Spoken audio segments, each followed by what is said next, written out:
The Barbed Chain, a parable of Eversave. There once was a man who, through his own foolish choices, caused himself to be tangled and bound, head to foot, in a great barbed chain, and this terrible chain gave him great discomfort.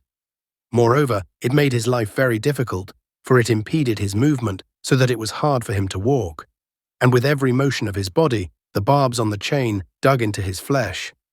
This man went before the king and begged to be untangled from this terrible barbed chain. But it seemed to him that the king was indifferent toward his suffering.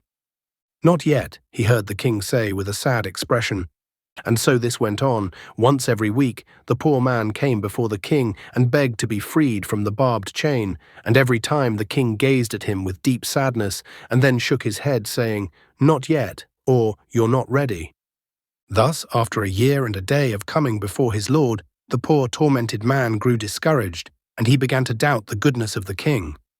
Finally, the man's misery made him foolishly bold, so that when he heard the king say, "Not yet," the man shouted, "You don't care about me. Why else would you make me continue to suffer? Why else would you not free me from this terrible barbed chain?" The king sighed, and a tear wet his noble cheek. "I would have freed you when first you asked, but you are not ready," the king explained. "Why do you say I'm not ready? If I wasn't ready, why would I ask to be free?" The man shouted with anguish. "I say you are not ready because I cannot free you from the chain until you are ready to let it go." The king patiently answered and then pointed at the man's hands. "If I free you from it before you release it, its barbs will tear your flesh and cause you more suffering. Thus, as I take it from you, parts of you will come away with it." The man was confused, but then he looked down at his own hands and gasped. For only then did he realize that he was stubbornly clinging to that terrible barbed chain.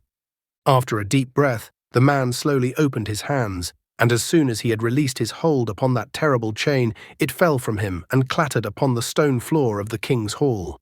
"Why didn't you tell me back when I first asked you to free me that it was I who held the chain?" the man asked with bewilderment. "You could have saved me years of suffering." The king gave a heavy sigh. "I did, but you could not hear me nor see your own hands until your desperation overcame your deaf ears and your blind eyes. Only when your desire for freedom was stronger than your grasp upon the barbed chain could I free you from it."